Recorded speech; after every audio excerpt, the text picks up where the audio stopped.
मुख्यमंत्री मीडिया सलाहकार अमित आर्य ने कहा कि आज कुरुक्षेत्र में पत्रकारों से खुले मन से जहां संवाद हुआ, वहीं सरकार की उपलब्धियों पर भी चर्चा हुई।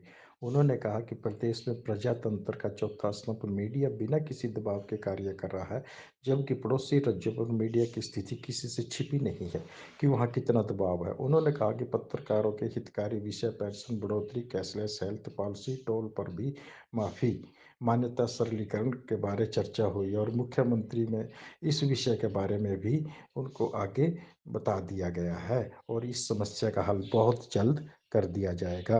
बीमारी आ जाती है तो सामाजिक संस्थाएं मिलकर सहयोग से इस प्रकार से कनाल में कार्य कर रही है। तो मैं आज के क्षेत्र के पत्रकारों से यही अनुरोध करूंगा, आप लोग हम सबसे मिलकर उनका सहयोग करना चाहिए। बहुत सी संस्थाओं में आपने हमें जाना भी पड़ता है और मैं तो खासतौर पे ये कहूँगा जी, अपने पंडित जी ने कहा कि हमारी संस्था ना तो कोई किसी प्रकार का किसी संस्थान राशि लेती, ना कोई फीस लेती, सिर्फ आपकी सरकार के बीच में जो भी डिमांड जो भी आप रखते हो उसके लिए दम था उसको रखना, ये बहुत बड़ी बात है।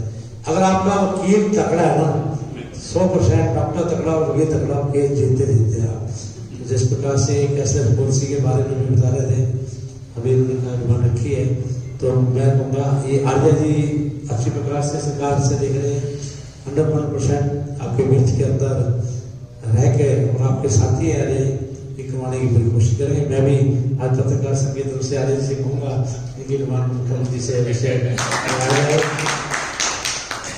तो ये देखो, ये बहुत बड़ी चीज है कि आप लोगों का इतना बड़ा सहयोग इस प्रकार से छोटे छोटे विलेज, छोटे छोटे से शहर के अंदर जाना, छोटी छोटी बात को वो आप जो लेके आते हो तो उसके ऊपर हमें भी बड़ा अच्छा इजी काम करने का मिलता है कि हम बताते हैं ये रूल्स खराब है, ये उससे हमें दुख नहीं होना चाहिए। हमें ये होना चाहिए कि इसको करवाना कैसे है। प्रेस ने इस बात को उठाया है और उठाने उससे पहले मैं विधायक बनाते हूँ, अगर वो मैं कार्य करवा लेता हूँ तो ये सफलता मेरी तो जगह है कि जिसने उठाई है उसकी भी साथ में बहुत बड़ी सफलता है। बहुत पर्सनली तौर पे ठीक है, मैं कहूँगा वो नहीं होना चाहिए, लेकिन सामाजिक तौर पे जो भी डिमांड्स हैं, समाज का जो कार्य है, हम अब उसको जरूर से करना चाहिए। लेकिन अब गीता जयंती का अवसर है अभी कुरुक्षेत्र में, तो मैं तो पंडित जी से और सभी से अनुरोध करूंगा, ये आपका कुरुक्षेत्र है, अपना कुरुक्षेत्र, अपना परिवार है। तो यहाँ पर रहकर अब गीता जयंती के उत्सव को एक बहुत बड़ा उत्सव बनाकर हम इसका दिखाएंगे पॉजिटिव वे में, तो मेरे ख्याल से पूरे वर्ल्ड में इसका असर पड़ेगा। इसके लिए मैं आपसे इतने अनुरोध करूंगा, अभी गीता जयंती के अवसर पर आप सब लोग पूरा हमारी सरकार का भी इसका भी दोनों तरफ की बात होती है और बहुत ही खुले मन से होती है। और हरियाणा पत्रकार संघ और तमाम सारे कुरुक्षेत्र के साथियों ने जिस तरीके से आज अपने मन की बात रखी और हमने भी सरकार को रिप्रेजेंट करते हुए सरकार क्या क्या अच्छे काम कर रही है, कैसी इंटेंशन है और माननीय मुख्यमंत्री जी मनोहर लाल जी के नेतृत्व में किस तरीके से हरियाणा में स्वतंत्र तरीके से सब लोग पत्रकारिता कर पा रहे हैं, बिना किसी दबाव के, बिना किसी प्रेशर के। और वहीं यहाँ तक भी चर्चा हुई कि दूसरे राज्यों में किस तरीके से पत्रकारों को डराया जाता है, धमकाया जाता है या प्रेशर डलवाया जाता है, ये भी चर्चा का विषय रहा।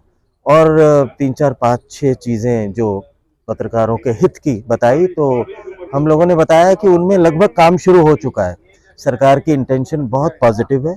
सरकार चाहती है कि और भी जितने भी और विषय हैं उनमें जो भी हेल्पफुल हो सकते हैं, चाहे वो पेंशन की बढ़ोतरी का विषय है, चाहे वो कैशलेस जो पॉलिसी है उसका विषय है, चाहे वो टोल पे एक साथी ने साथी रखा कि टोल फ्री होना चाहिए और किस तरीके से, इस तरीके की बहुत सारे विषयों पे वहाँ चर्चा हुई। एक्रीडेशन का जो टर्म्स एंड कंडीशंस हैं उनमें थोड़ी रिलैक्सेशन होनी चाहिए, ये भी आज के हाउस में एक तरीके से चर्चा का विषय भी रहा। तो वो सारे पॉइंट्स हम लोगों ने नोट किए हैं। उनमें मैंने बहुत अच्छे से बताया कि इन जो आपकी बातें हैं उनमें सरकार ऑलरेडी इतनी चीज़ों में काम कर चुकी है या कर रही है। जैसे हाउसिंग वाला पूछा कि भाई हाउसिंग का बॉन्ड। तो हमने बताया कि पंचकुला में एक पायलट प्रोजेक्ट की तरह सरकार ने तो अपनी तरफ से अपनी कार्यवाही लगभग पूरी कर दी है।